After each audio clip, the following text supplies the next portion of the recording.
Getting started soon. Toss any links to cool stories into the Discord.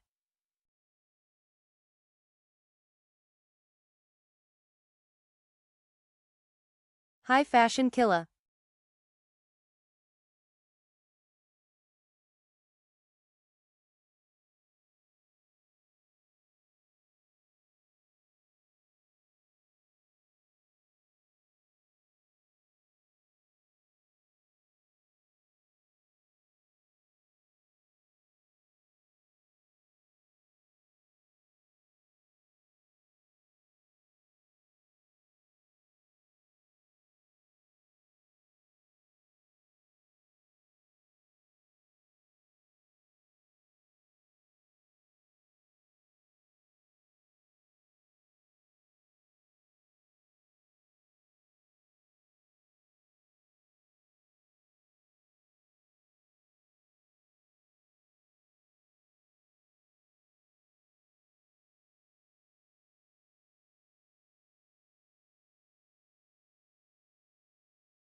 Are the animals still worked up?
Oh, hi. Hello. How you doing?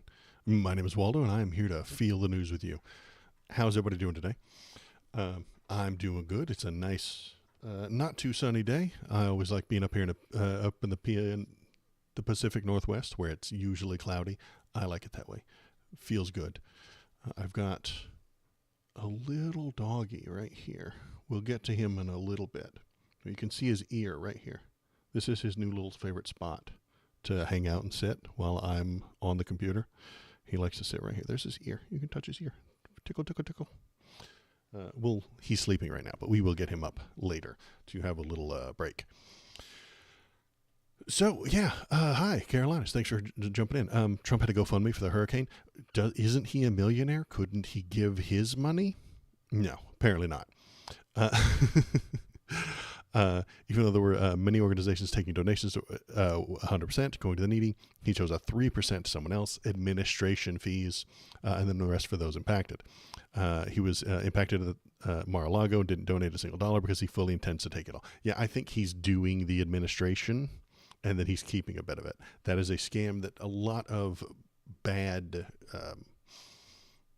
charities run.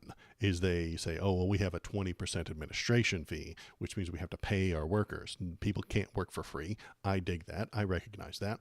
But they layer on those administrative costs so that they get to keep some of the money. Donald Trump has done this with the Trump Foundation before. Remember the Trump Foundation?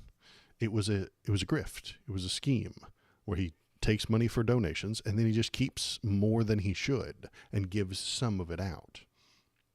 The Trump Foundation got liquidated by a judge who was saying they were doing charity wrong. Damn. And he's doing it again because he doesn't care. There is a doggy back there. His name is Bobo. There is an entire channel on my Discord for Bobo pics. I know Discord. There are 1, 2, 3, 4, 5, 6, 7, 8, 9, 10, 11, 12, 13, and a little video. Yeah, there's a bunch of photos in there on that Discord of the baby bark boy. And the latest one I put up the other day was him dozing on the floor right here in a little sunbeam. It was adorable. Well, he's up running around now. He's not asleep. Where did he go? He moved. If he comes around, I will grab him and we will have a little Bobo baby bark boy break. And I'll put him up on the screen. It'll be a good time. The other doggy, we have a second doggy. He just doesn't like me very much. He doesn't like any dudes. He only likes his mama, and that is it. He does not like dudes. If a dude comes to the front gate, he attacks them. If a woman comes up to the front gate, just super friendly. It's just the way he is. But he doesn't come up here very often. If I see him, I'll grab him too. He's a little chewini. So, okay, what are we thinking about today? What are we talking about? What are we feeling? We are thinking about the hurricane and the terrible things that happened.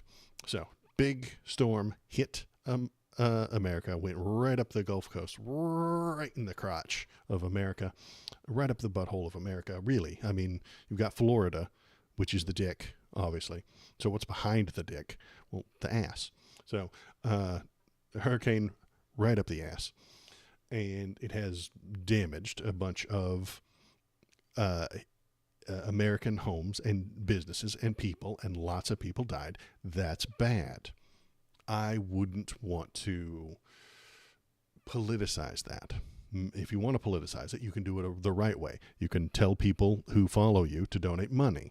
You can suggest that we run shelters.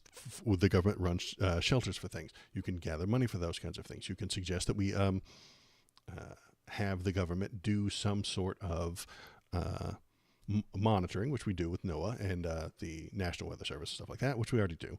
And you can have them relay alerts and tell people, evacuate, get away from here. That's all good. That's all political. It really is.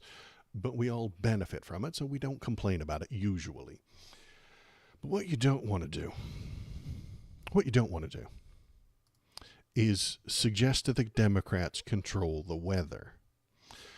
That's what you don't do. You don't say that one party controls the weather and has superpowers. But Marjorie Taylor Greene is an idiot, so that's what she's done. You can tell your legislators to vote for bills to fund FEMA. Yeah, you can do that. That's a political thing that you can do and should do. I'm on board for that. So what has Maytag done this time? Maytag, honey. This is the map of the hurricane-affected areas with an overlay. Oh, sorry, I have to do my Karen voice. All right, here we go. This is a map of hurricane-affected areas with an overlay of electoral map by political party. Shows how hurricane devastation could affect the election. Yes, they can control the weather. It's ridiculous for anyone to lie and say it can't be done. Marge, honey, listen. If the Democrats could control the weather, I'd be more likely to vote for them because they have superpowers. Man, if we're picking teams, I want to be on the team with the weather control device, not against the team with the weather control device. Why would you be on the team that doesn't control the literal weather? Stupid. But let's hear what she had to say. Let's read this. Representative Marjorie Taylor Greene has sparked a backlash after appearing to suggest that Democrats can control the weather. Yes, they can control the weather. The Georgia Republican wrote on X, formerly Twitter, because that's its full name. You have to say the whole thing. On Thursday evening, it's ridiculous for anyone to lie and say that can't be done. Her comments came after Hurricane Helene swept through the southeastern U.S. after making landfall in Florida last week, inflicting damage from Florida's Gulf Coast to the Appalachian Mountains in Virginia. In another post on X, Greene, who is an ally of former President Donald Trump, shared a map of the region with a majority of counties colored red, indicating they vote Republican and fewer in blue. This is a map of the hurricane. Yeah, we looked at that. Many took to social media to criticize and mock Greene for her remarks. The Congresswoman has a history of promoting conspiracy theories in 2021. She was stripped of her committee assignments by the House Democratic majority over her embrace of conspiracy theories, racist remarks, and her past endorsements of violence against leading Democrats. Let's see, what did we say? If we control the weather, why the hell do we have such droughts around the world and wildfires getting worse each year? They could just turn the rain on and refill the billions of gallons of water America is needing right now to stop the fires. Marjorie Taylor Greene is dumb as fuck. I agree. If Dems controlled the weather, they would make it rain on California so that it wouldn't be in drought all the time. They would control that. California's always on fire, man. And she is the dumbest member of Congress. You don't have to remind us of it every day. That's a depressing thought. If you're American, I know some of the people in my chat aren't. I'm paying her salary for the rest of her life. If you get elected to Congress, and she was, even when you're done with that, the government keeps paying you. They just keep paying you forever, for your entire life. That comes from tax money. So I have to keep paying her stupid salary. Maybe if she gets impeached and thrown out, they don't have to, but I don't know. I don't think that's going to happen anyway. She's probably going to lose her next election. She can't do anything for the state. But let's also look at things she said in the past. Can you explain what exactly is happening? Because all I saw was the funny stuff on TikTok that Kamala gave $750 to the victims. FEMA is a large organization that has taken a bunch of tax money, and it is doing good things, if it can, to rebuild the place, trying to help people out, trying to get them money, and trying to get them fed and stuff like that.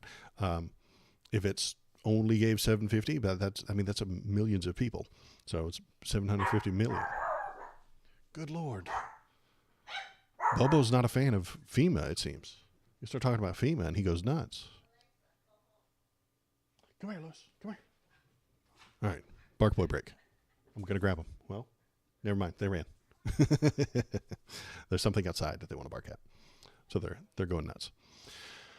Yeah, FEMA is a thing that exists, and it works slowly, because it's part of the government. It is a large organization that works slowly and is going to try to rebuild these places and help the survivors. That's good. It should work slowly. If it doesn't work slowly, if it works haphazardly, haste makes waste. If FEMA works too fast, they'll give the money to the wrong people. It'll go into the wrong place. It will make waste. So they're moving slowly. If somebody on TikTok is complaining that the victims just got $750 each, they're also interested in rebuilding the community, resetting up shelters and stuff like that. That's not a direct money to the people. It's not anything to do with Kamala. It's due to FEMA being severely underfunded. It is somewhat underfunded. And we will talk about that later because Donald Trump took funding from it when he was in charge once. That was years ago. But the Congress in 2023 actually increased the funding. All right. Bobo break. I'm going to grab him right now. Here we go. Doggy time.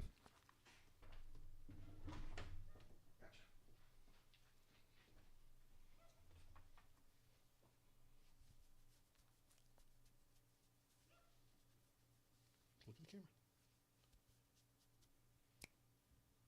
Look over here. Look.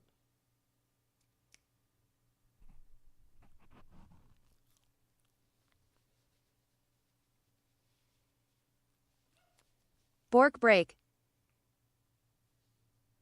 Look at the size of these ears. They're gigantic.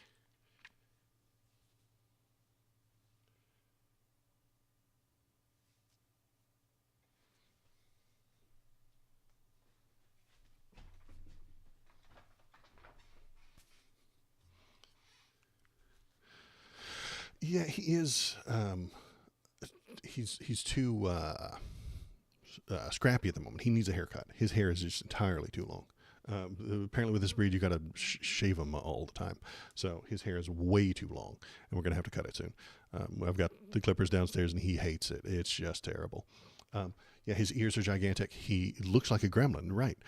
He looks like he belongs in World of Warcraft with ears that big. Honestly, everybody in Warcraft has gigantic ears. So yeah, giant ears, floppy. You think the messy hair does make him look cute? It does make him look cute, but it also gets filthy. And he goes outside, and then he runs through the grass and gets muddy, and then he drags a bunch of mud in on his hair, and then he has muddy hair on his arms and on his paws and on his body. And then he starts to stink. Not fun. He's on my couch, and he's covered in mud. So you gotta trim it. You gotta control it a little bit, and it will apparently continue growing forever. Like it doesn't get to a point and just stop. Like the Chihuahua you hear barking out in the background. He never gets a haircut ever. His hair just stops growing at a certain length, and then he moves on with his life. But this guy, this little gremlin, needs regular haircuts. So let's see. What the hell were we talking about? Oh yeah, okay. Maytag. Let me bring up some of the things. Oh, yeah. So here is, Marjorie Taylor Greene says that they can control the weather. What if I showed you her suggesting that they can't control the weather? Here is Marjorie Taylor Greene suggesting that nobody can control the weather. People are not affecting climate change. People can't control the weather. You're going to tell me that back in the Ice Age, how much taxes did people pay and how many changes did governments make to melt the ice? The climate is going to continue to change. And there is no reason to just open up our borders and allow everyone in and continue to funnel over $50 billion or however many billions of dollars or trillions of dollars to foreign countries all over the world simply because they don't like the climate change.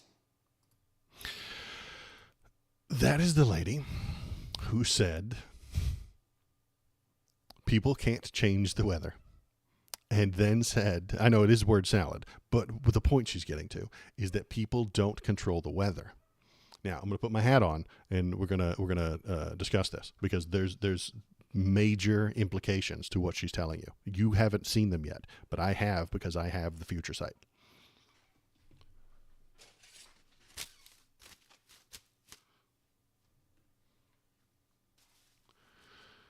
And then we need this button over here. Hang on, I got my thing. We're going to go here. Red. Yeah, we turn the lights red. When we turn them up. Can I maximize them? Max out the lights. There we go, red. All right, you guys ready?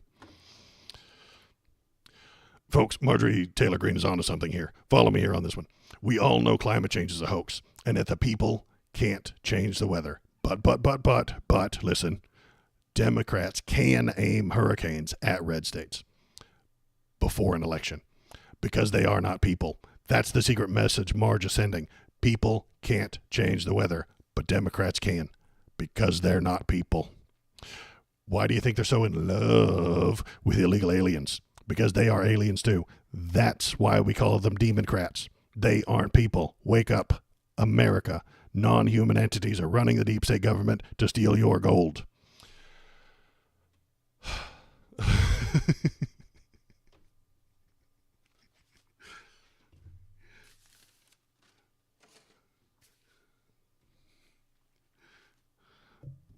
So that's probably where we're going to go with the conspiracy thoughts and stuff like that. We're going to turn this back down to like half, make sure my colors are all right. So I got these super cool lights that look good sometimes. Yeah, you didn't know that, did you? You didn't know that the Democrats weren't people. That's why she's not wrong. See, she says people can't control the weather, but Democrats can. Because they're not people. That's a joke, YouTube. Please don't boot me off of YouTube for false information like you did last time. I had the hat, I had the colored lights, and I had the voice. Don't kick me off of YouTube. That was a joke. Thank you, YouTube. Now you're aware of the truth. Yeah, now you guys are enlightened. Now you know where this is coming from and what the future holds. Yeah. So, Karen Watch continues. Maytag is a crazy person. She is elected to her position. She gets to vote on laws. I have to live under the laws that she votes for or votes not for. That's awful. That's terrible. She's a moron. I shouldn't have to listen to her. I shouldn't be expected to follow laws that are passed by an idiot. But I am, because the idiots in Georgia elected her. Stop electing her. Georgia, people of Georgia, listen. Don't vote for her. She's an idiot. You can do better. I guess that's my message. Stop being an idiot. Let's move on to the next Karen on the list because there is another one. We've got another Karen to listen to today. Oh shoot, no. Let's stick on Maytag. Marjorie Taylor Greene. Looks like the special counsel Jack Smith is planning to indict Marjorie Taylor Greene. Now, don't get too excited. This is coming from a different political grifter named Ali Alexander. See this guy right here? He is a liar. He is a terrible, awful, grifting liar. And he's suggesting that Marjorie Taylor Greene committed a crime and that Jack Smith is coming for her. That might be true. Jack Smith is a lawyer who, in investigating Trump, might have accidentally found or stumbled upon crimes that MTG committed, and that's fine. But what you can't do is take this guy's word for it because he's also a super duper liar. You cannot trust anything that this guy says ever. He's also a Karen, just like her, because we live in a grift economy now. This is just the world we live in now. The grift economy, the new American dream is to become a grifter. And a lot of people are taking that route. There are only three careers left in America: OnlyFans model, crypto bro, and live streamer. So a lot of people choose that third one, and to get noticed, they say crazy things. They push the conspiracies. They say stuff that isn't real. That's the new American dream. That's kind of what I'm doing too. I'm doing that third one. I'm doing live streaming because But I think it's more important to tell the truth and not spread conspiracies. But that's slow and boring, and nobody wants to watch. So if you're more exciting and you spread conspiracy theories, all of a sudden you get all kinds of views and stuff like that, and then your numbers skyrocket, and you get to be you finally have a career. The other two, Crypto Bro, I won't do because I think crypto is fake. Same kind of thing, and OnlyFans model I can't do. So those are the only 3 jobs left in America. I've chosen the third one, and hopefully it'll work out. And these people are choosing the same thing. I mean, this Alexander guy also just wants to be a live streamer. Marjorie Taylor Greene just wants to be a live streamer. She's just too old to recognize and know what a live stream is. She doesn't know what these things are. So half the people in Congress just want to be live streamers, man. Half the people in the Senate don't want to be talking about laws. Ugh. That's nerd shit, man. They don't want to go up there and wear a suit every day and make complicated decisions about the future of the country. Ugh. Yuck.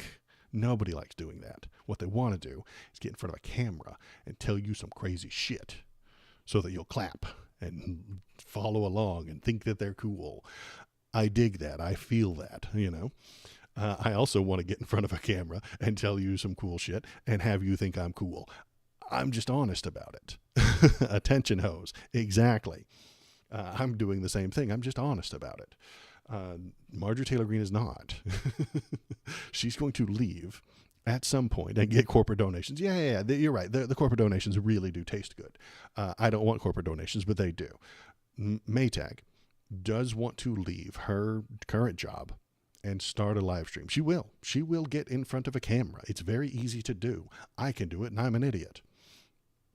She is going to get in front of a camera in her house and just spit Alex Jones style nonsense, tinfoil hat nonsense all day long.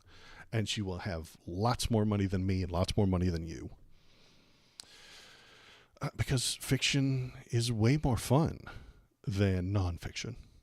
When was the last time you read a nonfiction book? Ugh, gross. I don't think I've ever willingly read a nonfiction book. I look up stuff on the news. I check Wikipedia to find out what actually happened. But I don't read a nonfiction novel. Yuck. And even if you did, it would have to be about something exciting that happened. You wouldn't just read about My Thursday. You know, that would be a really boring book.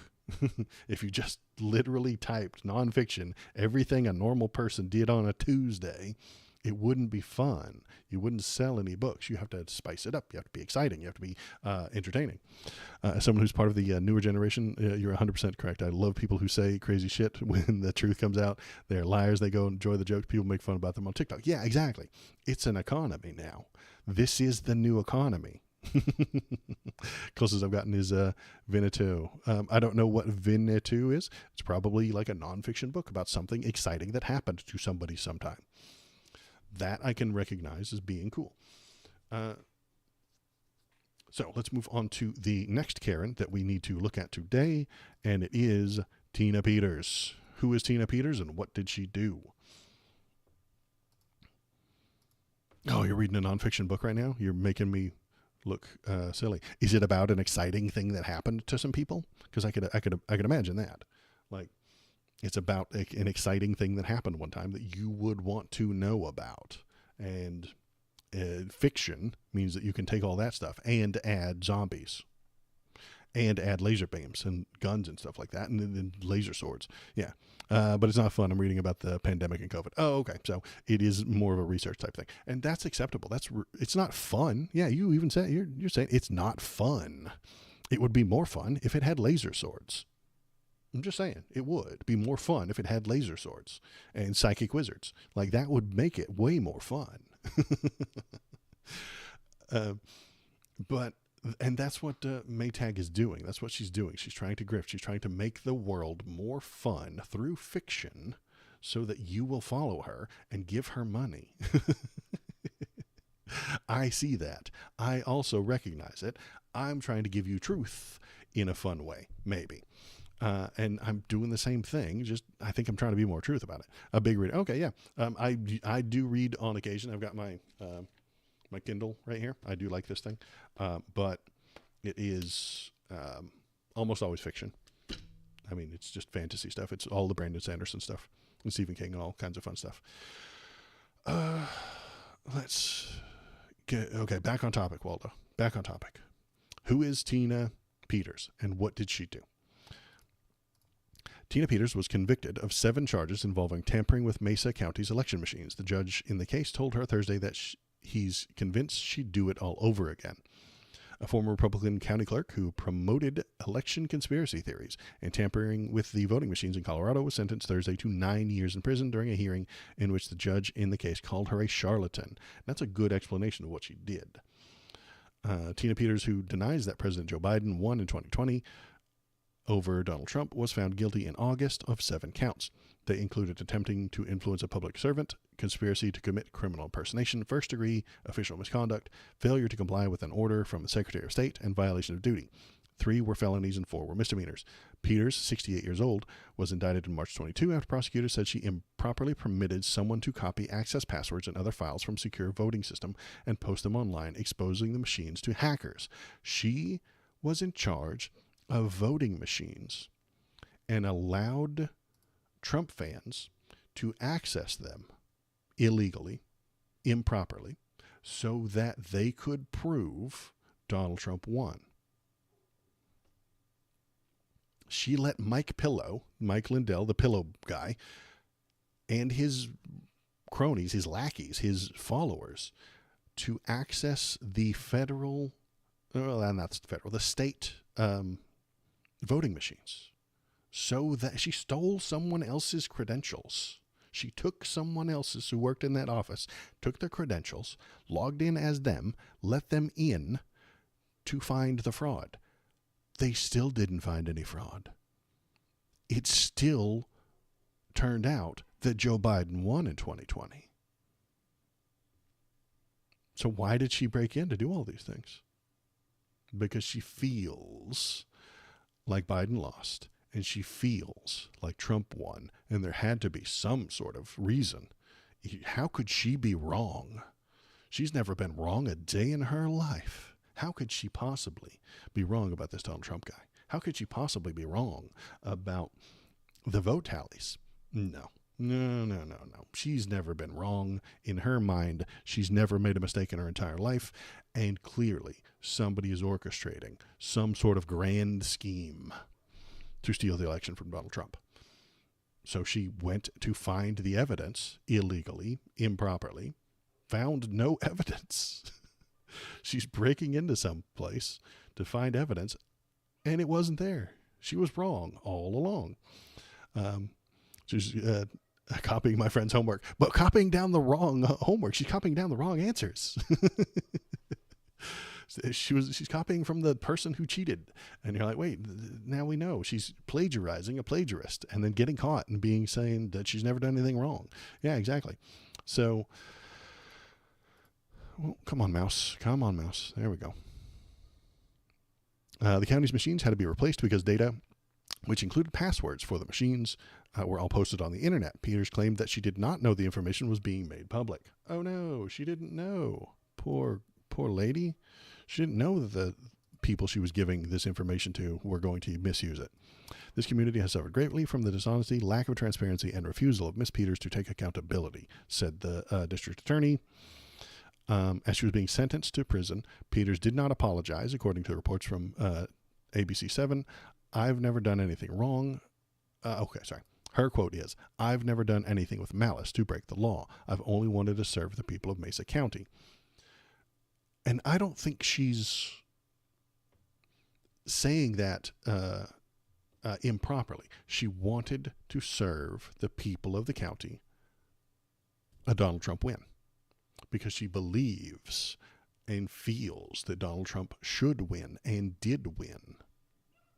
So she's trying to help, but in disregarding reality, disregarding arithmetic, she is trying to help badly.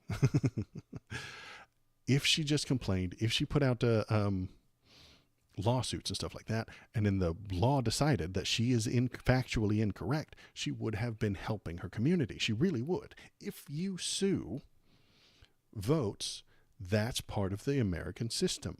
We already know how it works. The court then takes the ballots. They determine which ones are correct, which ones are incorrect, and they make sure that nothing went wrong. That is the correct system. The incorrect system is to steal somebody else's credentials and let lunatics into the system. That is an incorrect use of your power and authority.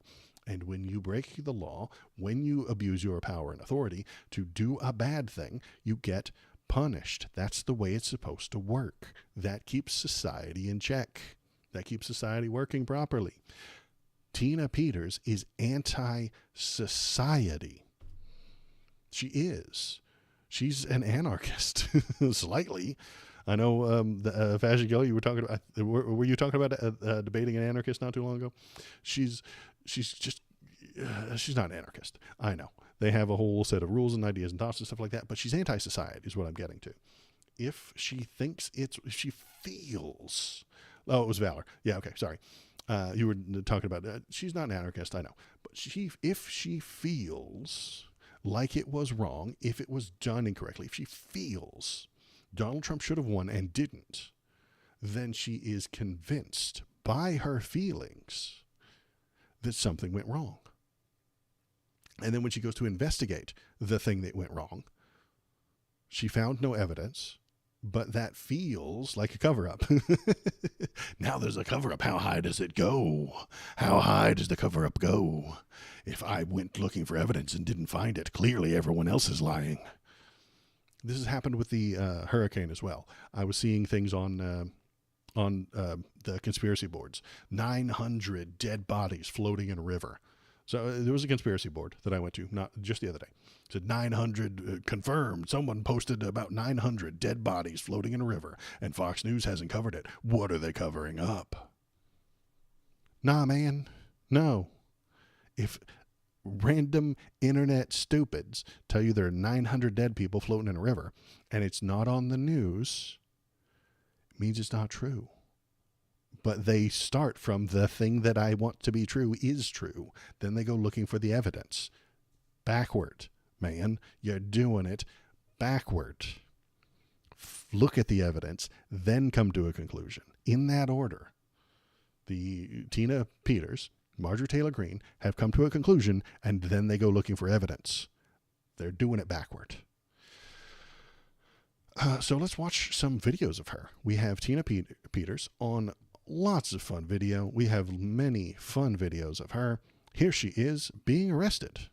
Put your cup down and turn around. Ma'am? Let go of me. You let go of me. Let go of me. Let go of me. Let go of me. Oh, no. Let go of me. Go. It hurts. Yeah, Let Karen, go of absolutely. me. Give me my keys. Do you understand? Stop it. No, let go of me. Yes, you are, Caleb. Give me my key to my car. Give me the key to my Give car? me my key to my car. Why? You're in handcuffs. Give You me gonna my key leave? to my car. Where are you going? Give me You're going to my jail. key. What do you use your keys for? Take my purse. Let go of me. You're hurting me. And I'm going to show all the bruises that you put on Show me. all If the you're not going to bruises. cooperate, you'll be Let charged go with of me. obstructing. Let go You of me. understand that? You let go of me now. No, ma'am. You're bruising me. Let go Stop of pulling me. against us. I'm not pulling against you. Let go of Then me. stand up like an adult. Shut up. Shut up. What an asshole thing to say to me. If that were a black teenager, he'd have been pepper sprayed and maybe shot. I'm just saying. Karens get special treatment. They get special privileges. Generally, they're not violent. Usually, they're not violent, and they don't wrestle and fight too hard, and the police aren't scared of her. She's kind of funny. Yeah, I know. So let's watch the next video of her, which is, let's see, here we go. She's in court very Karen moment right here. This one might be hard to hear. I'm going to turn the volume up a little bit. Watch your ears, but I think it's interesting. The absolute privilege that she feels. Sheila Reinier left that office in excellent shape. But soon after the clerk's office and the clerk began. This is the prosecutor talking about what was happening in the voting office.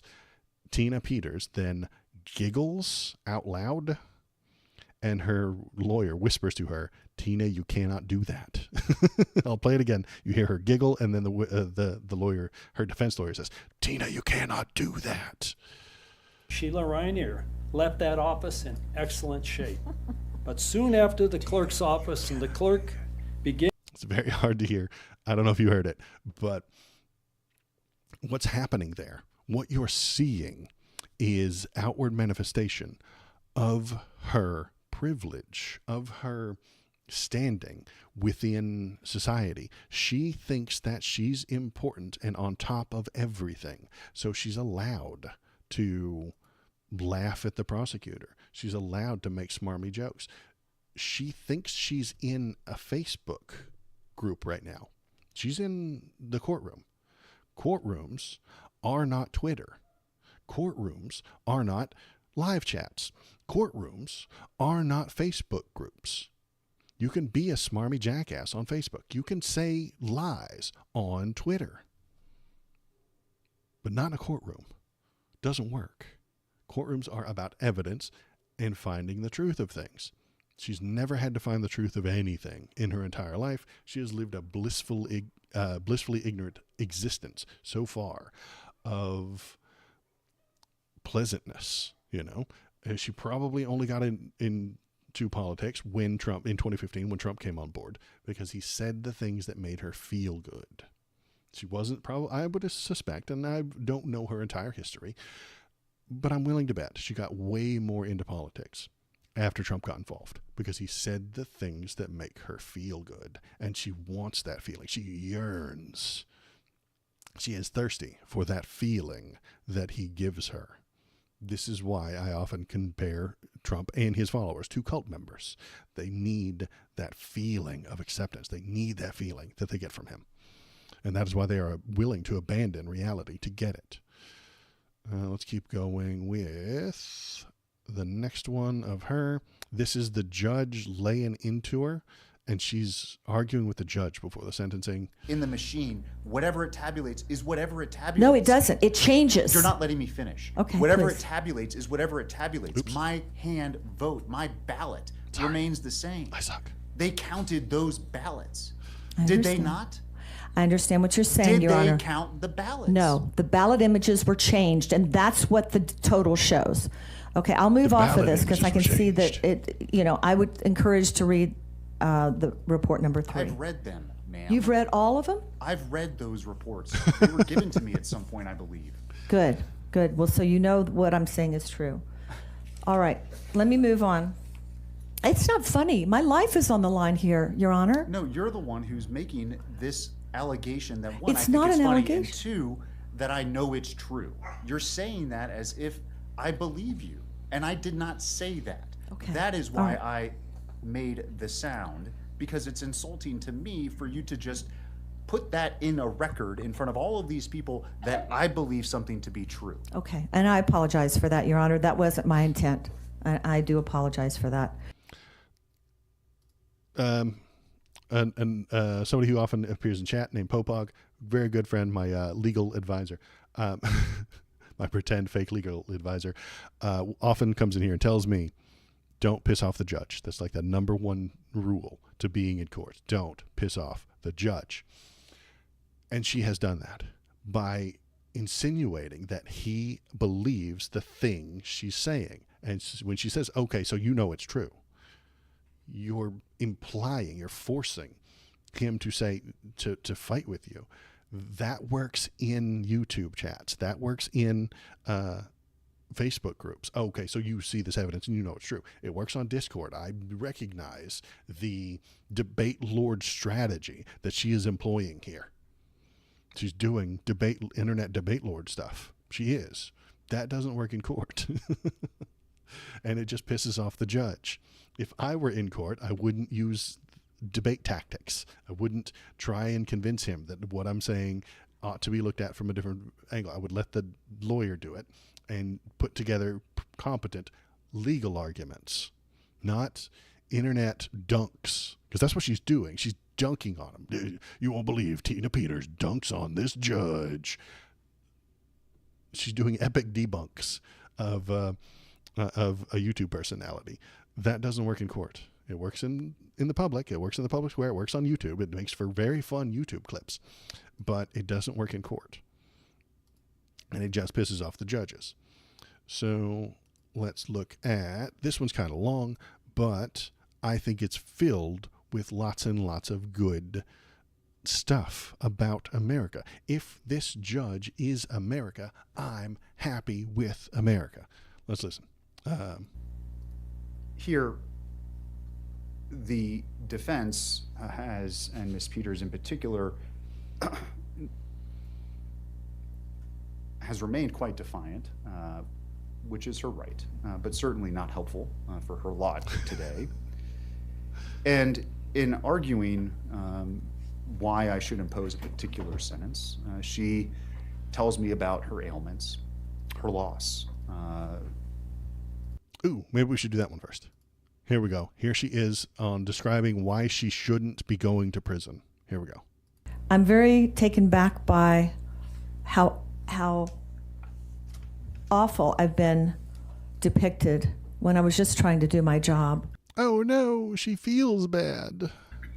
The people expected me to do. When I look at the people that have spoken here today and asking for harsh sentences, I'm just appalled. I feel bad for them because I know, I've often said God doesn't like people messing with his kids. And I believe I'm a child of God. Shh. Emo Waldo's in chat. Anytime, yeah, there we go. Emo Waldo's. There they are. There they are. She is a child of God, and you can't mess with her. Okay? God's on her side, and if you tell her that she's wrong, you are going against God. It's amazing. It's fantastic. Isn't it weird how God always agrees with them? I think that's weird. And I believe that it was important for someone to stand up, and I chose to do that. I have health problems that would not be treatable in the department. She felt like it was important for someone to stand up for her false beliefs. She felt like it was important for someone to stand up and say the wrong things. Say the incorrect stuff. Why isn't anybody out here pushing the wrong beliefs? Why isn't anybody out there pushing the things that aren't true? Damn it. Somebody needs to get out there. Somebody needs to take a stand and say the sky is green and grass is blue. Why isn't anybody doing that? Well, I'm the brave one who has to go out here and tell you the sky is green and the grass is blue. Okay? Now she complains about her health problems and why she can't go to jail. This is more of the privilege that we were talking about. She needs special treatment. She can't. She's far too delicate and special to go to prison. That's for bad people. She's not a bad people. I have health problems that would not be treatable in the Department of Corrections. Well, no one's ever had that before. I need a magnetic mattress. I've been on that since 1995. I was in 2 rear-end collisions. Magnetic mattresses. 84 and 2010. It was pretty severe. I was diagnosed with fibromyalgia. I don't know if you can zoom in a little bit. And chronic fatigue as a result. And I had to stop working for the airlines in 1995. I was up all night because I was in bed all day. I couldn't sleep. I couldn't control these symptoms until I got, believe it or not, a magnetic mattress of which I still sleep on. I will not have that at the Department of Corrections. Oh no! What is a magnetic mattress? snake oil, fake, magnetic mattresses, scientifically, do not help you. Magnetic bracelets or magnetic socks or copper socks and stuff like that do not help you. It's fake. It's placebo. It's not real. It's, what is that called? The medicine that's sold in stores sometimes, but it's actually just water. Holistic, or is it called holistic, or is it something else? Maybe holistic is the wrong word. But they sell fake medicine in the store because it's just water. That's what she's talking about. She needs this magic, this fake magic. She needs this magic. The fact that she has been on a copper mattress since the 90s does tell me, I don't know if it tells you, because I know these people. It tells me that she believes instead of thinks. She doesn't think, she believes. And that is a problem. If you believe too much, you'll be incapable of thinking. And if you think too much, you'll be incapable of believing. Homeopathic. Carolinus, well done, sir. Homeopathic is the right word. She would believe homeopathic medicine. The people who, that's the homeopathy value. Yeah. That is nonsense. It's garbage. It's not real. It's just water. And if you feel like it makes you feel better, then you feel better. The same thing for copper mattresses. She doesn't have the fake copper mattresses. If she doesn't get the fake copper mattress, then she will feel bad, and she can't go to jail because they can't possibly provide her with the proper stuff. You just need a ball message, bro. Shut up. Well, P. Diddy recruiter. It's a bad name to have, my boss, my guy. I'm here to give you what? A bad message? You're trying to recruit me for P. Diddy? That's a bad idea. You know that you're the bad guy, right? Anywho, we're going to keep talking about Peters. She can't go to jail because she needs this special magic mattress. Special magic mattresses. Let's see. What else do we have to talk about? Let's go Tina Peters. So we'll go back to this where she is talking about Her struggles. Her sentencing. In life. But in reality, for those of you who may have been here earlier this morning and seen some of the folks who've occupied that chair before Miss Peters, there could be not much in the way of a comparison in terms of the type of sympathy one would extend to Miss Peters. Those folks didn't have 4 lawyers representing them. They didn't have a team of assistants helping them. They're not getting rides in private jets all over the country. No, the people who sit in that chair suffer, generally speaking, immeasurable trauma in life, struggle mightily with alcohol abuse, substance abuse, mental health struggles, family loss. They come from broken homes. So what he's doing here, this judge, is suggesting that Tina Peters had a good life. She had a career. She had an entire solid life. The people who are usually in court are poor and desperate and don't want to commit crimes, but they have to survive. Or they have such poor education and they're not completely understanding of what's going on that they try to break the law and fail. Or have drug problems, probably based on the fact that they can't get a good job and can't get the life that they want. They turn to alcohol or drugs and then make bad choices. That's what he's describing. Tina Peters has had all the privilege that this country can give a person, and she has still ended up believing wrong things and taking actions to harm her community.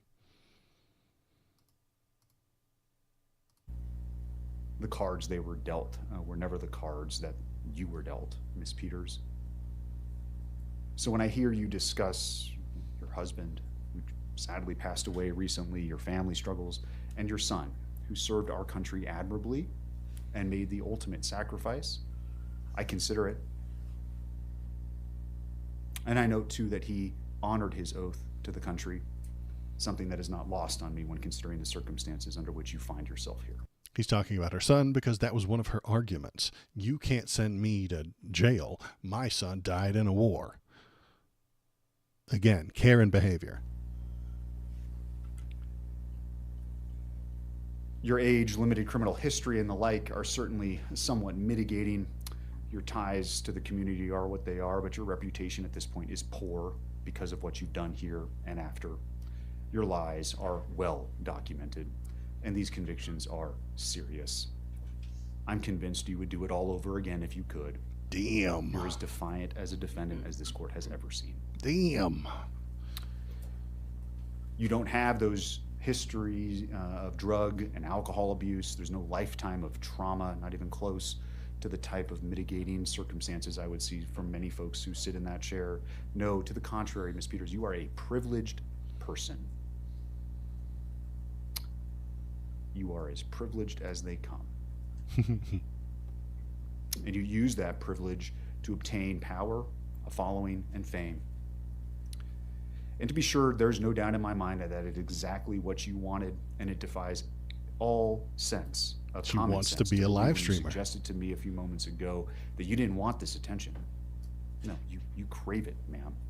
And there She went to events put on by Mike Pillow and became a celebrity on their fake social medias, their anti-reality social medias, like Truth, like Frank TV or whatever the hell Mike Pillow invented. It's dog shit, and you should never go there. But this judge should be a psychologist. A good point. He is analyzing her brain. Yes. there is no one in this courtroom who would consider that to be anything other than the absolute truth. But to get to the point of what it is that you did here, it's my impression distinctly that you never took your job of clerking particularly seriously. You didn't complete the certification.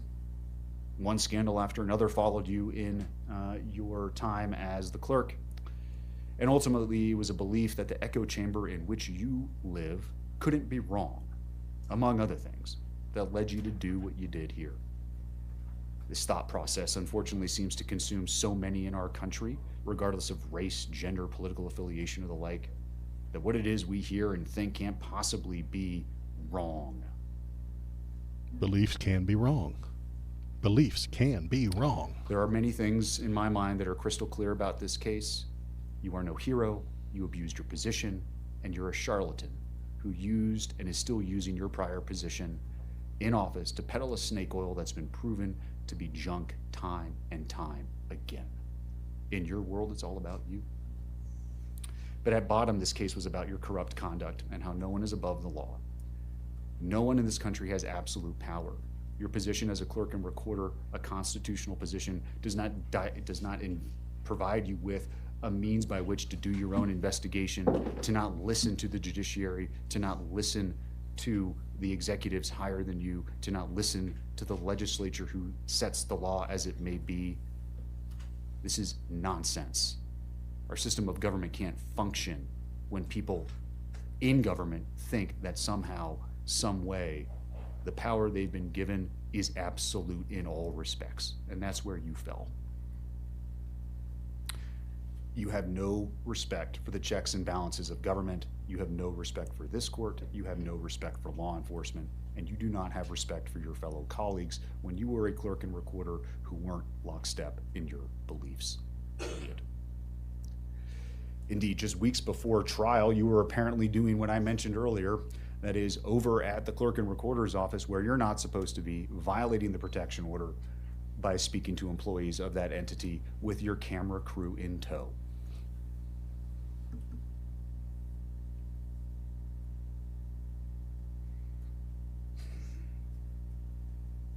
You have no qualms with violating the court's orders because you're innocent, because you didn't do anything wrong. You were just doing your job. You have no problem trying to kick an officer. Your explanation about what happened is preposterous. It's on video. You have no problem lying to officers. It's happened multiple times. They're recorded conversations. It's just more lies. No objective person believes them. No, at the end of the day, you cared about the jets, the podcasts, and the people fawning over you. You abdicated your She wanted to be a live streamer. position as a servant to the Constitution, and you chose you over all else. Yes, you are a charlatan, and you cannot help but lie as easy it is for you to breathe. You betrayed your oath for no one other than you. And this is what makes Miss Peters such a danger to our community. Danger. It's the position she held that has provided her the pulpit from which she can preach these lies. The undermining of our democratic process, the undermining of the belief and confidence in our election systems. It's not about questioning it. No one says you can't question, you can't ask. It's completely different. And if you don't understand that distinction, then there's nothing I can say or do here today that will change your mind. So the damage that is caused and continue to be caused is just as bad, if not worse, than the physical violence that this court sees on an all too regular basis. And it's particularly damaging when those words come from someone who holds a position of influence like you. Every effort to undermine the integrity of our elections and public's trust in our institutions has been made by you. You've done it from that lectern the voting public provided you with. Everything you've done has been done to retain control, influence. The damage is immeasurable. And every time it gets refuted, every time it's shown to be false, just another tale is weaved. Just make up a new story.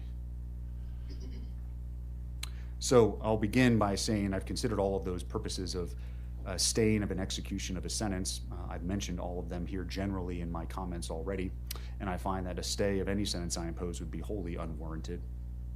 All cases have a possibility of reversal on appeal, no doubt. I'm at peace with all of the decisions I've made here.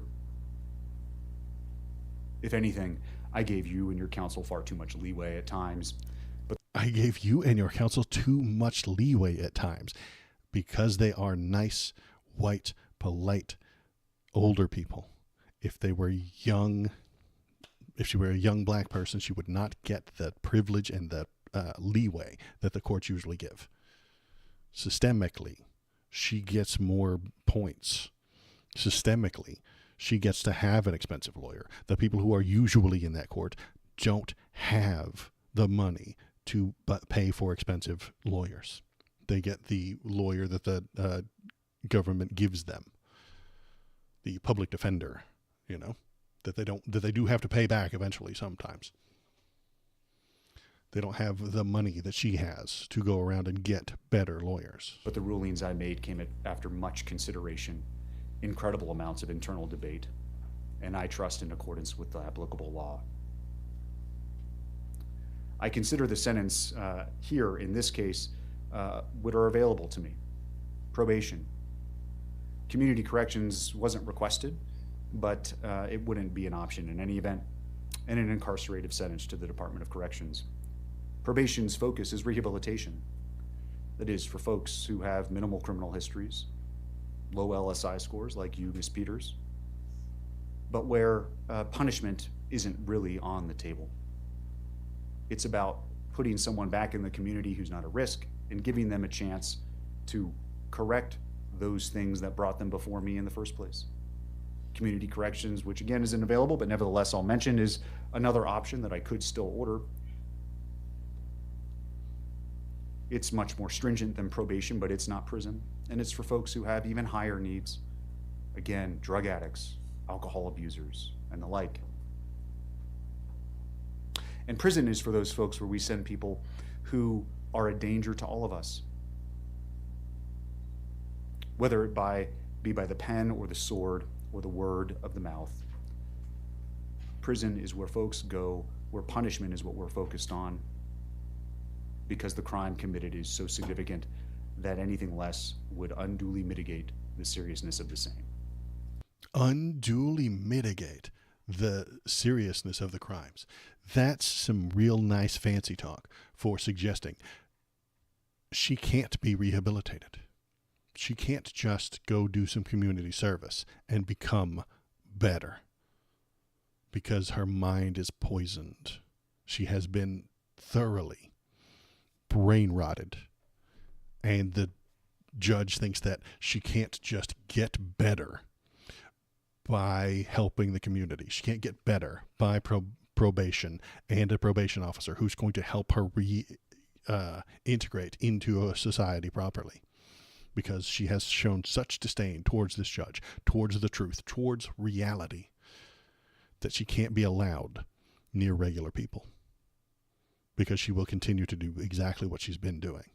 She is a threat to our democracy.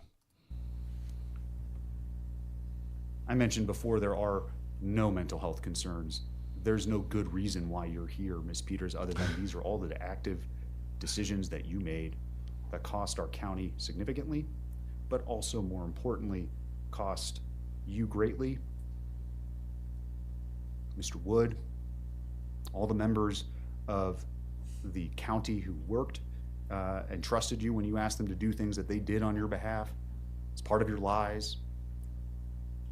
The expense, the toll is immeasurable.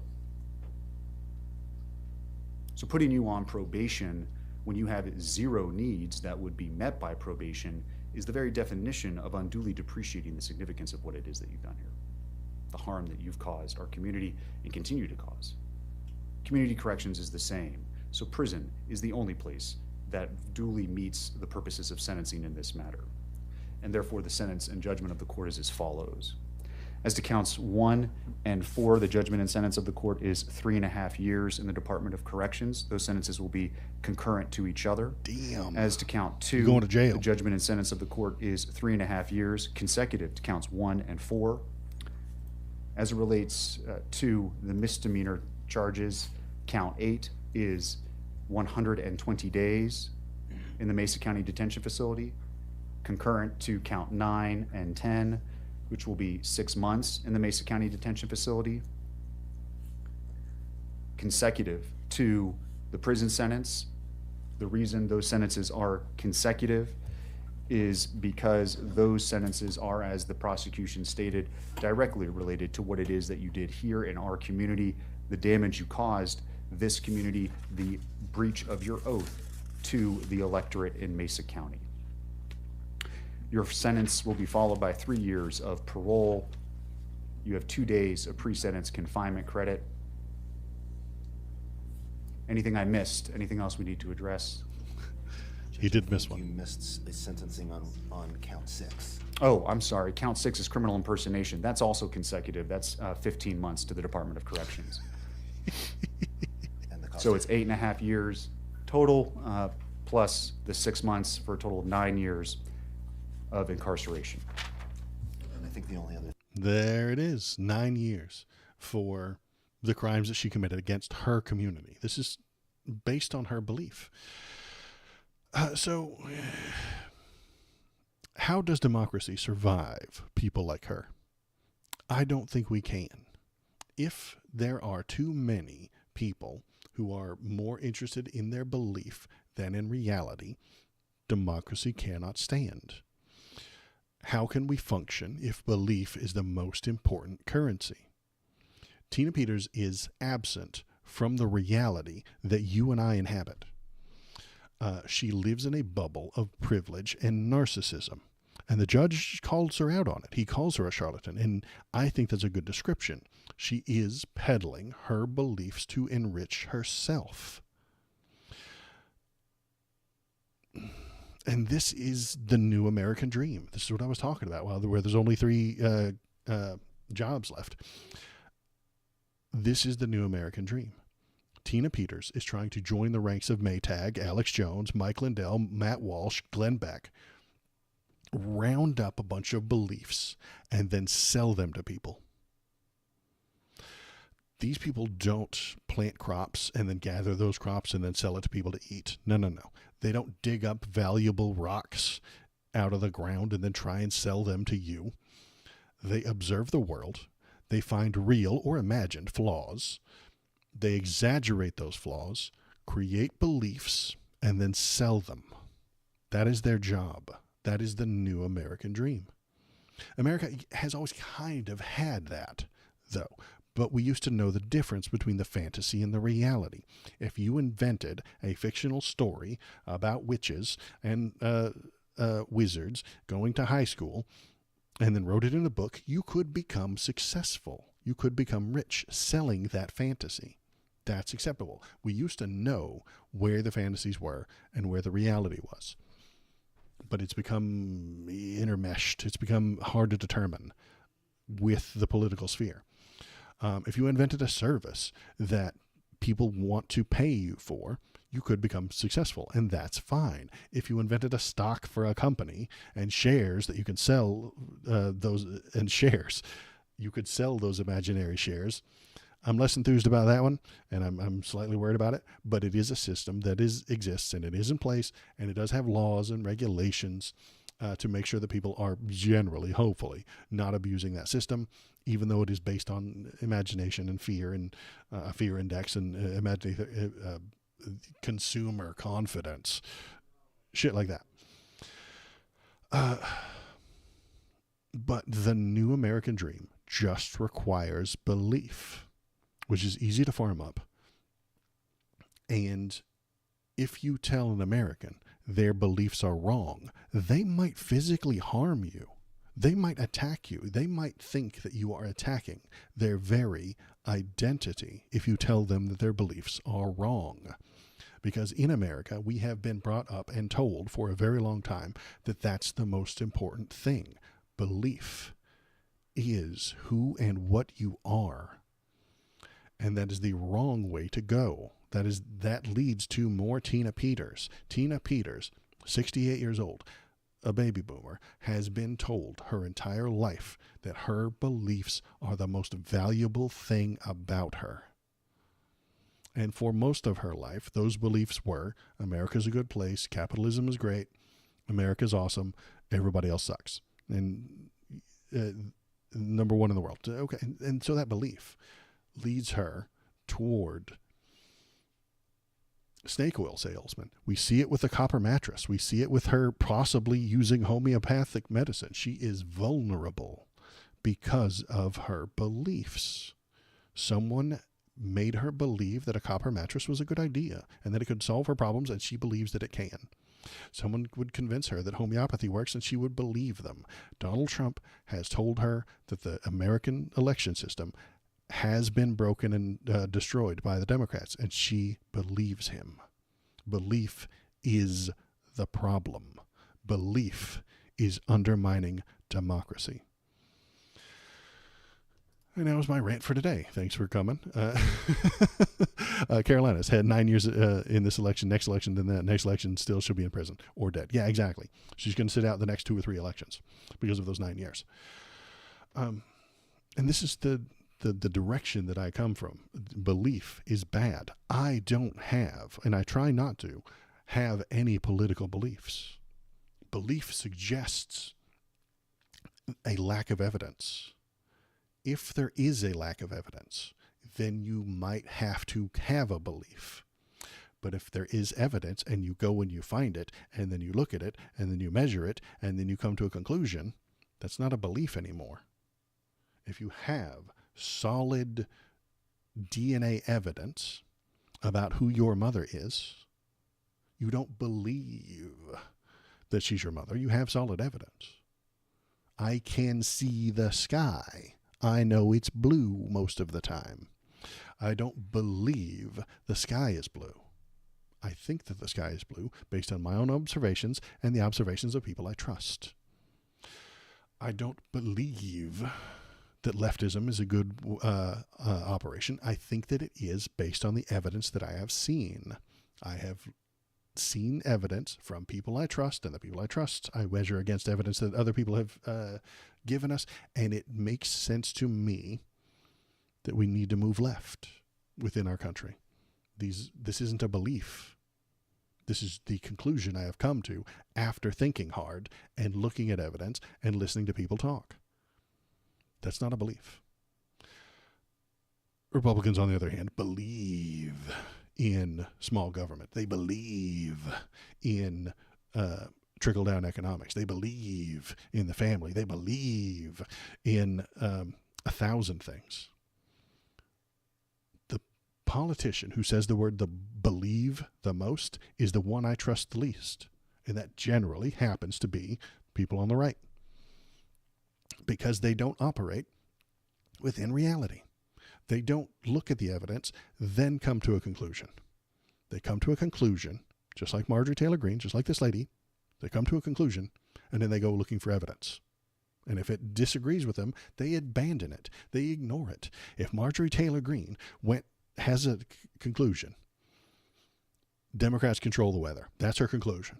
She will go and look for evidence. What she'll do is she'll find bullshit on the internet about HAARP, H-A-A-R-P. It's a conspiracy theory, but she'll point to it and say, look, there's the evidence. It's not true. It's not real. It was never correct. And then she'll go find evidence about cloud seeding or something like that, which is a real thing. And then point to it and say, look, see, we can influence the weather. She's doing it wrong. She's going about it backward. And when you find evidence that people can't direct hurricanes, scientists will put together some sort of study about how hurricanes actually happen. She will ignore that. She will abandon that evidence. She will not look at it. She will not give it credence. She will not give it the time of day. She will ignore it because it doesn't agree with her conclusion. This is the problem of belief. This is the problem I have with people on the right. This is the problem I have with conservatives. They come to an endpoint, then look for evidence. They start from the conclusion and work backward. They're backward. Let's see.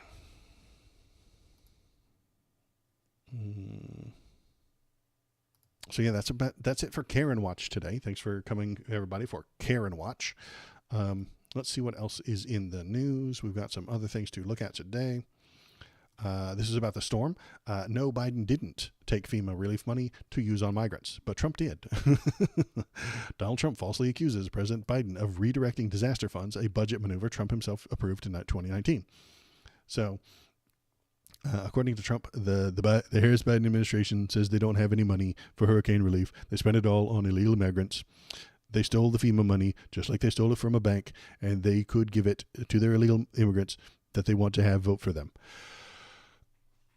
This is nonsense. This is more of that unreality that I'm talking about. He says things that aren't real, but the people, his fans, feel like that's what happened. They feel like Joe Biden stole the money from the bank and gave it to the immigrants. They feel that.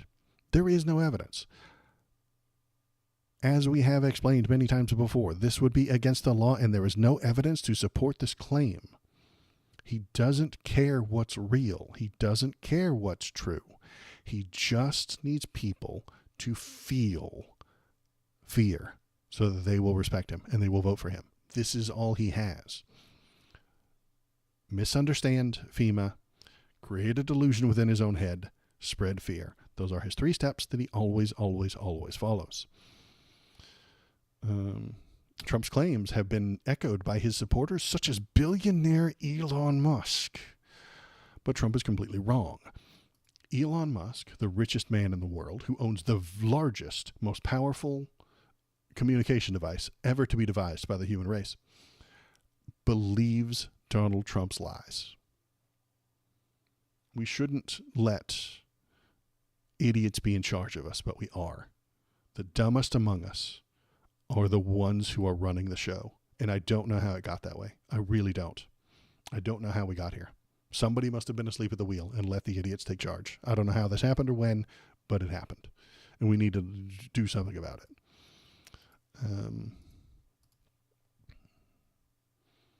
Let's see. And maybe this is still Karen Watch. Trump is kind of a Karen. Maybe we're still on Karen Watch. Maybe we never left Karen Watch. This is why I don't mind and will continue to say that Donald Trump is a threat to democracy. He lies right to the face of conservatives, and they like it. I think that's weird, that he will lie right to their face and they'll smile and be like, yup, sure is. They like that. I don't get it. Is it a kink thing? I don't know. Is it a weird sub-dom thing? They want him to dominate them and they like being subs? I don't know. I don't get it. I'm not a conservative. I try to get inside their head and comprehend what they're talking about and thinking about all the time. But this is the one I don't get. Donald Trump lies constantly, and they like it. Trump is the ultimate Karen. So yeah, okay. I will. When I turn this into a YouTube video tomorrow, I will continue. I will include him in Karen Watch. But what Trump did use FEMA money on building the wall. FEMA. Let's see. In 2019. Let's see. Where was it?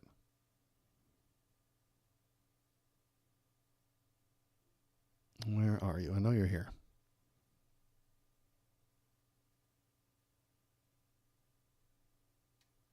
Oh, gosh, I lost it. Where is it?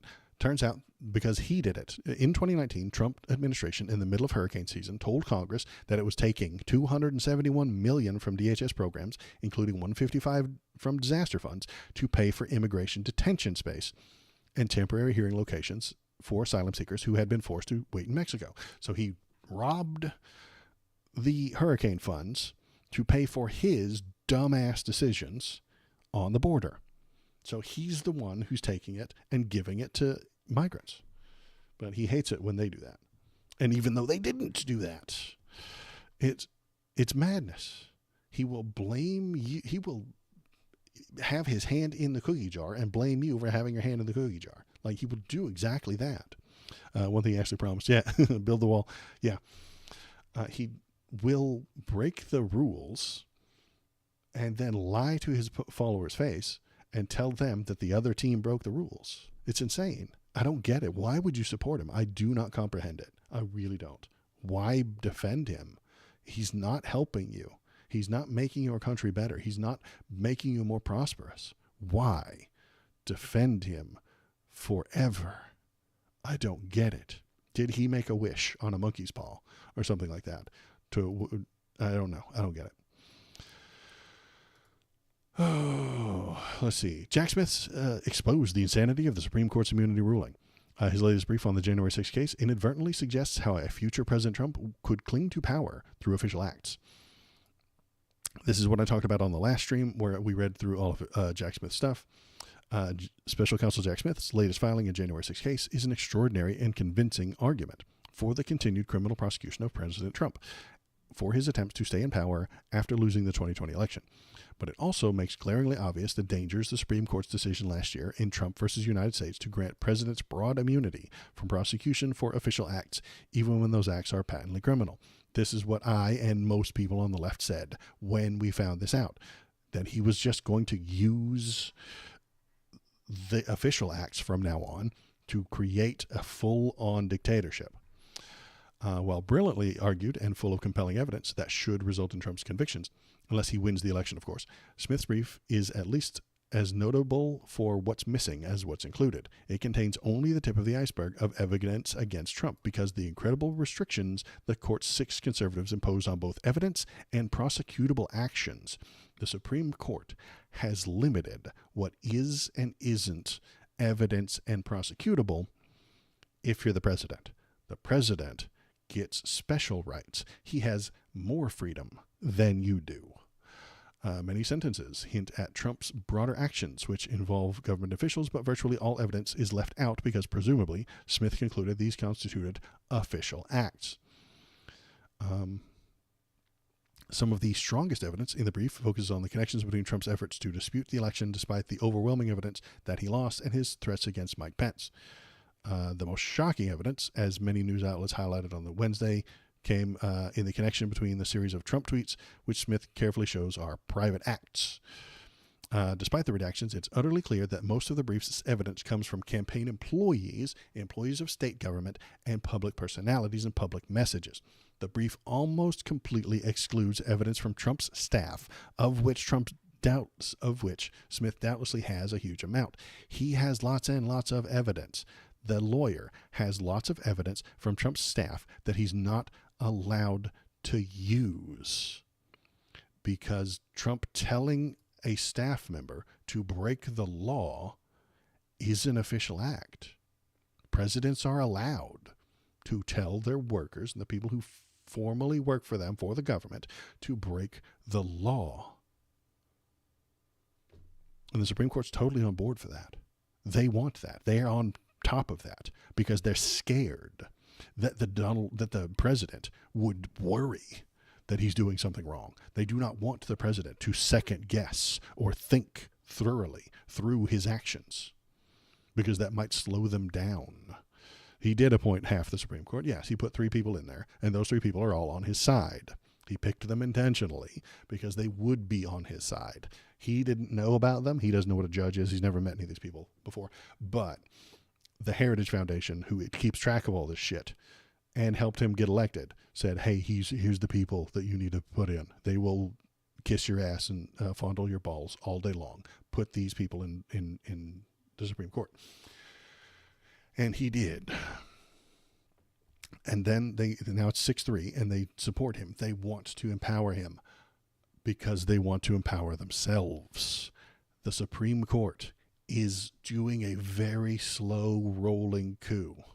They will be the law. They will be the high priests that decide what is legal and what is not. They will decide what is an official act and what isn't an official act that the president committed. If Donald Trump wins, so a small chance, but if he does, he will start breaking the law, and the Supreme Court will determine whether or not he did break the law or not. That gives them power over him. That gives them the authority. That makes them the 9 magical high priests of the law. And they will determine whatever they feel like. If they feel like the president broke the law, then he did according to them. And then you can sue him for it. If they feel like he didn't, then he didn't, and you can't sue him for it. They will be in charge of the entire country. They'll be in charge. If they don't like it, they will allow trials to be brought up to them, and then they will shoot that shit down if they don't like it. They are doing a very slow takeover. We won't have a Senate and a House anymore. It won't matter. The Senate and the House can pass whatever the fuck they want. The Supreme Court will just shoot it down. They'll just say, no, we're in charge, and the president is under our thumb now. Here's what's going to happen. Yeah, I know. It's not fun. It's not exciting. I'm not happy about this. And why are they doing that? Because they're Catholics and they're conservatives. The 2 worst kind of people, honestly. Let me see. Did I? And if Trump wins again, the fascists around him will know that he is immune to certain things, and they will create a total dictatorship. The DOJ will not be bothered to check what laws say. They will just act on Trump's feelings of spite and revenge. The DOJ will just do whatever the hell it wants and start levying charges at the people that Donald Trump doesn't like. Doesn't matter if Jack Smith has committed any crimes. If Trump wins, Jack Smith will be brought up on charges. Doesn't matter if it's real. Doesn't matter if it's correct. Doesn't matter if it's based on anything in reality. They will bring him up on charges. And if those charges fall apart later, who cares? The accusation is what matters. Trump's fans need to feel. They need to feel like Jack Smith is a monster. They need to feel like Tina Peters is being improperly treated by the Justice Department. They need to feel like the actions on Jan 6 were good and right and proper. They need those feelings, and Donald Trump gives people feelings. That's all he does. He doesn't negotiate. He doesn't propose good legislation. He makes people feel. All politics are based on feelings. Always have been. Always will be. Is the left based on feelings? Yes. Is my politics based on feelings? Yes. I'm just honest enough to tell you that. Donald Trump isn't. Conservatives aren't honest enough for that. Let's see what else we got. Ooh, this is a good one. Get your emo Waldos ready. Get your emo Waldo emotes ready. Here it comes. The grift that keeps on grifting, Oklahoma's push for the Trump Bible. In a stunning report is this stunning report is unsurprising, yet underscores how Oklahoma is working to pander to the former president. This morning, a new report from the Oklahoman demonstrated that Oklahoma Superintendent Ryan Walters is pushing to put more Bibles in the classroom. So, he is an elected official who is saying more Bibles in public school. We knew about this weeks ago, and I complained about it then. The problem, however, is that due to the requirements set forth by the Department of Education, which he's in charge of, there are very few Bibles that work. One such Bible is Lee Greenwood's God Bless USA Bible, which has been endorsed by former President Donald Trump. Earlier this week, the Oklahoma Department of Education opened bids to vendors to supply the department with about 55,000 new Bibles to eventually get into public schools. According to Oklahoma, the requirements of the vendors include Bibles must be the King James Version, must contain the Old and New Testaments, must include copies of the Pledge of Allegiance, Declaration of Independence, U.S. Constitution, the Bill of Rights, and must be bound in leather or leather-like material. Look, this guy's got one. He's got one that fits all of those criteria. Coincidence, I suppose. Upon review, very few Bibles, including none of the ones sold by Mardell Christian and Education, actually meet all of those requirements. The Bible endorsed by Donald Trump, however, does in fact. Trump receives fees for endorsing Greenwood's Bible, and according to this morning's report, it is likely that the only Bibles that would meet Oklahoma's requirements have been endorsed by Donald Trump. So this is an amazing grift. Again, we continue with the grifter economy. Create a thing that is slightly legally different than the other things that exist. Put the Pledge of Allegiance in. The Bible's a free book. You can print that. You can read from it. It's not copyrighted, which means anybody can make it and print it. Add the Pledge of Allegiance, also not copyright. Wrap it up in a leather book, and then convince the Oklahoma legislature that they need a Bible with a leather-bound thing and the Pledge of Allegiance. This takes tax money. It says like campaign financing fraud or money laundering. It is money laundering, slightly. This is a Republican attempt to take tax money from the public and put it in their own pocket. Donald Trump benefits and profits from the government of Oklahoma giving him money. Where did the government of Oklahoma get that money? From their taxpayers, from their tolls. I don't know if you've ever driven through Oklahoma. It's full of fucking toll booths. So every time you drive through Oklahoma, you have to pay a fucking toll. Stupid. I hate it. But they're taking that toll money that you spent and gave them and giving it to Donald Trump so that he can give you Bibles that they put in the schools and then teach your children from. This is an amazing grift. This is grift economy. This is the new American dream. This is why I ranted about the grift and the American dream earlier, because this is what is happening. That's how the job makes money mostly. Yeah. So he is a snake oil salesman. He is a grifter. He is selling you something that's already free.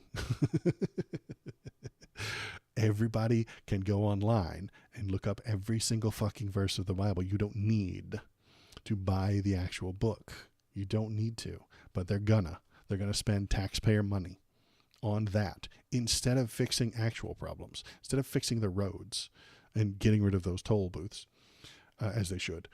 They're going to give money to Donald Trump instead of making their people less in poverty, because they've got some poverty-ridden folks there in Oklahoma.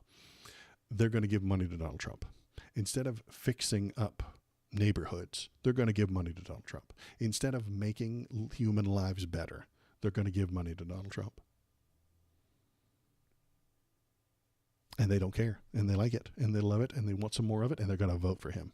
Yeah, great job. Good job, guys. Your priorities are all perfect. Good job.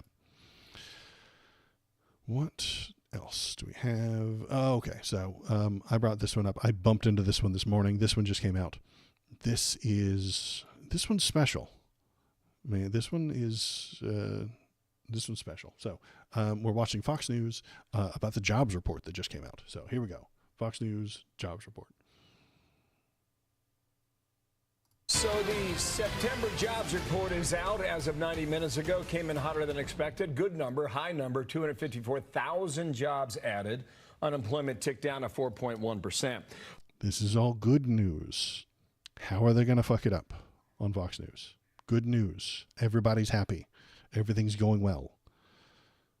Let's watch him take it up. Lou Bazanis, Chief Market Strategist, President of MDB Capital, with us here, and good morning to you. Good to see you. Before we get to Trump and Harris making their pitch this week, what do you make about the number? I'm an optimistic guy, but I got to be honest. I thought there would be more red flags than at a communist parade in this report, and there's not a single one.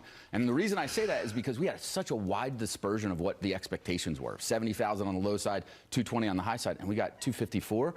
And there's not one data point in here that I can point to that's not good. You had 150,000 people come into the labor force, 430,000 jobs added, some of those in areas that are catch-up sectors from COVID, so healthcare, education. And then the one thing that really stands out to me is wage growth. It's slightly accelerated, and this is key for the Fed because if inflation is still stubborn, you need to make sure that employees and everyday Americans can afford and absorb the price hikes. So Bobo doesn't like capitalists. Sorry. So what was he jibber-jabbering about there? More red flags than a communist parade. Good news for America is bad news for Fox and bad news for that millionaire CEO of a capitalist company. This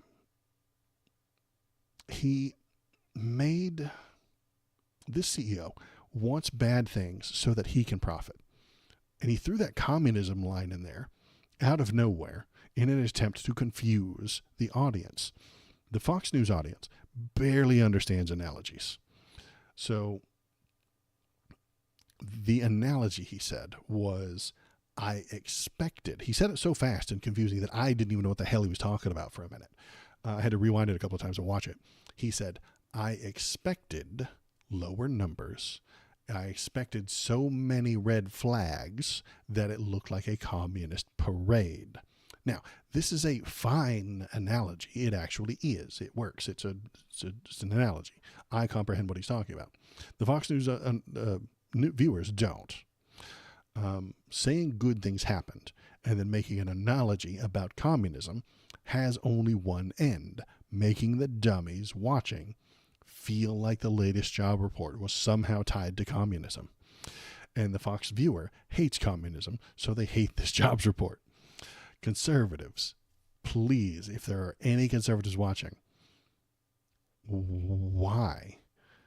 Recognize that they are playing with your emotions to control you. Why do you want a CEO to play with your emotions to control you? Why do you volunteer for that? Why do you like it when they lie to you? Why do you like it when bad things happen to you and CEOs profit from it? Why are you like this? Stop. Stop being like this. Get better. Become more educated and move on from conservatism. Why can't we get strategies like that? Yeah, exactly. Genius. Yeah. Good news comes out compared to communism somehow. Maybe the dummies watching will be like, oh, that jobs report must be bad because it's communism. Ugh. And I think he's doing that on purpose. I think he's willingly. He is a CEO of a capitalist company. So I think he is actually doing that on purpose to say, yeah, this is good news, but it's communism. And then if you give him shit about it, if you yell at him and say, hey, why'd you compare this good news to communism? He'd be like, I didn't. I made an analogy. I said, I expected more red flags than a communist parade. But he said it in a fast way that he's just joking. He's just joking, guys. He was just joking. He's just kidding. He's joshing around. He's messing around. He's just telling silly stories. Not important. Don't pay attention. But the damage is done, you know. So it's conservatism. That's a problem too. And I think that conservatism is entirely based on belief. We all know what I think about belief because I've been ranting about it all day. Belief is the problem. Conservatism is operated solely on belief. It really is. And if you operated simply on their feelings, I would have more respect for them. But they lie to you and tell you that they're not based on feelings. Facts don't care about your feelings is the most the most catchy phrase that they've ever used. And it's entirely backward. they don't use facts when they come to their conclusions. They come to the conclusion based on their feelings, then go backward to find those facts. And if they find a fact that backs up their conclusion, they cling to it for eternity. Forever, they cling to that fact that backs up their belief. That's why they continue to fight about things that have happened so long in the past. That's why when I talk to a conservative, if I get one in chat or I talk to Thomas, they go backward to Hillary, email servers. What about her emails? These are facts that they cling to. Obama, Fast and Furious with Obama, gun running with Obama. They go so far back and they cling to that forever. For eternity, they hold this fact because it backs up the belief they already had. They believed Hillary was bad. They believed Hillary was a crook. They believed Hillary was a terrible person because the Republicans have been, just in case you're not old enough to know, the Republicans have been hating on Hillary Clinton since the fucking 90s. Since 1990, they have been running campaigns against her about how much they hate her. And so a lot of people just got that from osmosis. They just don't like her because the Republicans have been telling you terrible things about her for 20 fucking years. Maybe more, maybe 30 years. And so they have the belief that she's bad. They believe she's wrong. They believe she's a crook. And when the server thing dropped from the FBI just before the election, they cling to this server thing. What about her emails? Buttery mails, I think.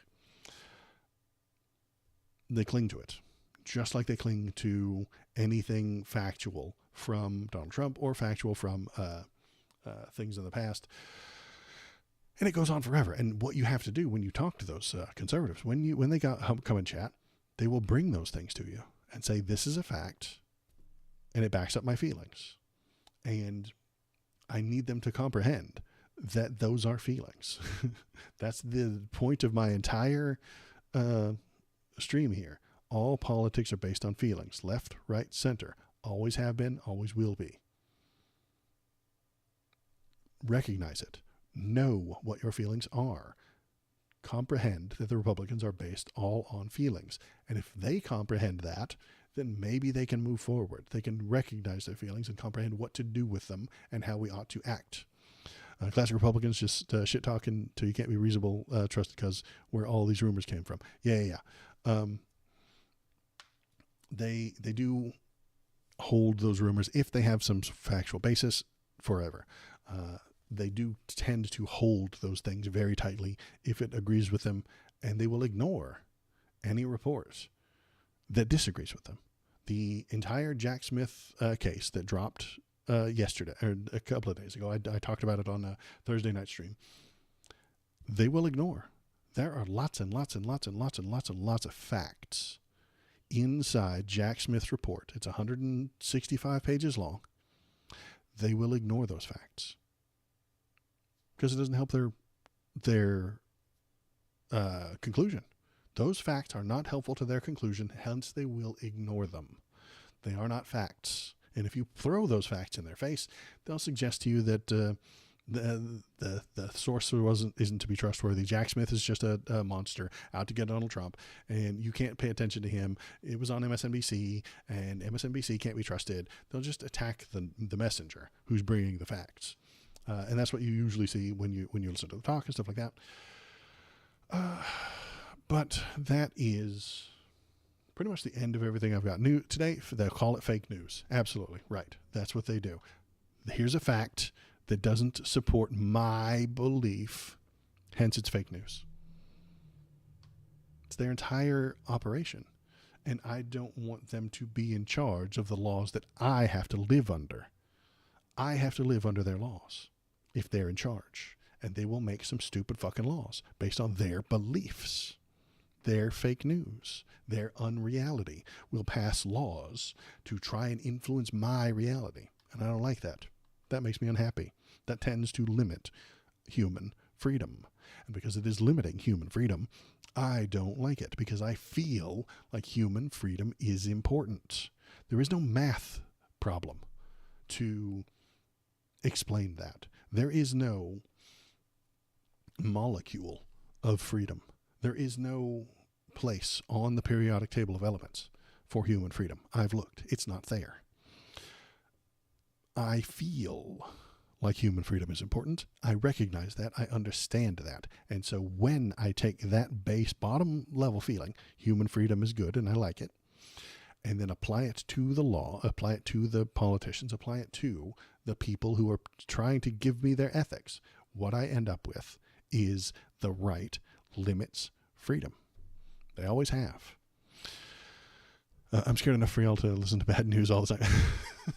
Well, your bad news, I mean. Yeah. And it is, I am not an expert on other countries. I know you're not from America, but the reason I'm a part of America, so I have to pay attention to it.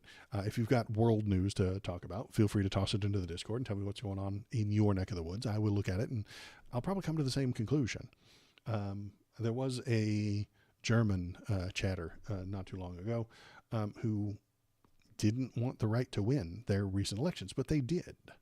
And now he's worried, and that is a thing that happens.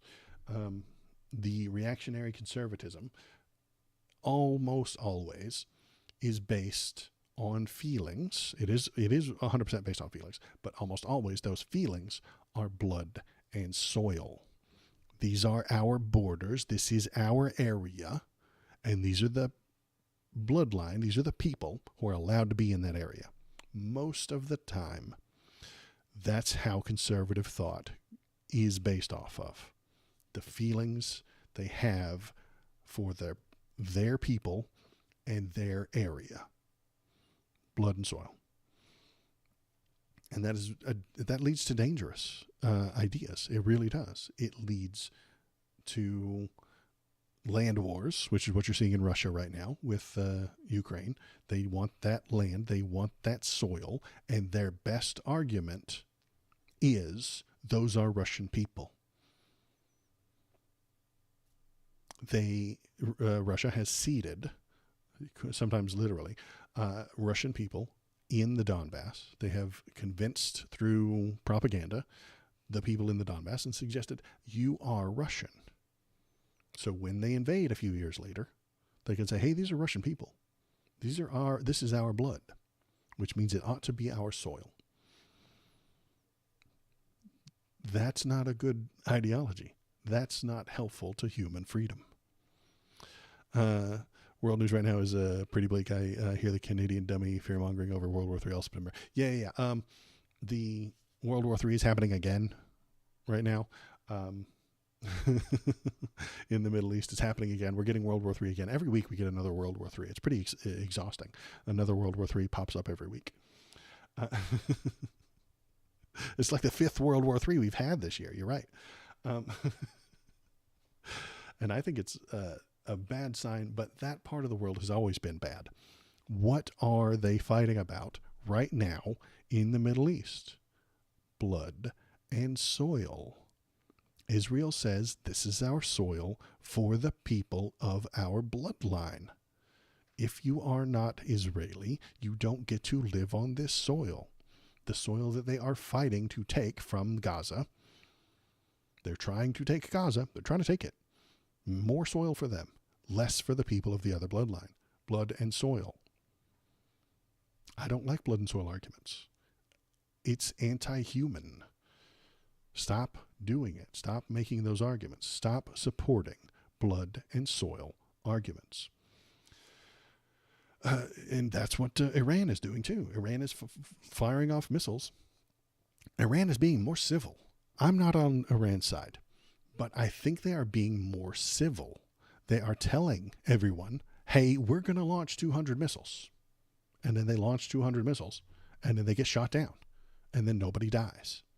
And then afterward, they say, hey, we can and will do that again if you don't behave. They're not murdering people. They're suggesting, they're a porcupine sticking their quills out is what they're doing. That's what Iran is doing right now, showing you that they have quills, saying, stay away from us. But Israel is not going to listen. They're not going to listen because they are interested in the soil and the blood. God gave us this soil, damn it. We won't share it with anyone who isn't born and consecrated in our religion. Exactly. That is what they do. Iran over Israel any day, these days at least. Yeah, and Iran is being more civil in this conflict. They really are. Iran could have been an American ally, but Donald Trump shot that in the ass. I've discussed this many times before, but when Donald Trump killed the Iran deal, he didn't do it for diplomacy. He didn't do it for the benefit of America. He did it because it had Obama's fingerprints on it. He hates Obama. So anything Obama did, he has to cancel. If Obama told Trump not to eat yellow snow, Donald Trump would say, "You can't tell me what to do," and he would run out there and eat a bunch of piss snow. Nom nom nom nom nom nom nom. You can't tell me what to do, Obama. I'll eat piss snow if I want to. Because he has feelings. Yeah, exactly. They're also trying to defend the blood, the Arab populace from Israel. Yeah, exactly. They are trying to do the same. Iran isn't perfect. Far from it. But they are being slightly more civil than Israel right now. And that is difficult to say. And you're not allowed to say that in America. You get in trouble. People will call me all kinds of names because of that and think that, why are you supporting Hamas?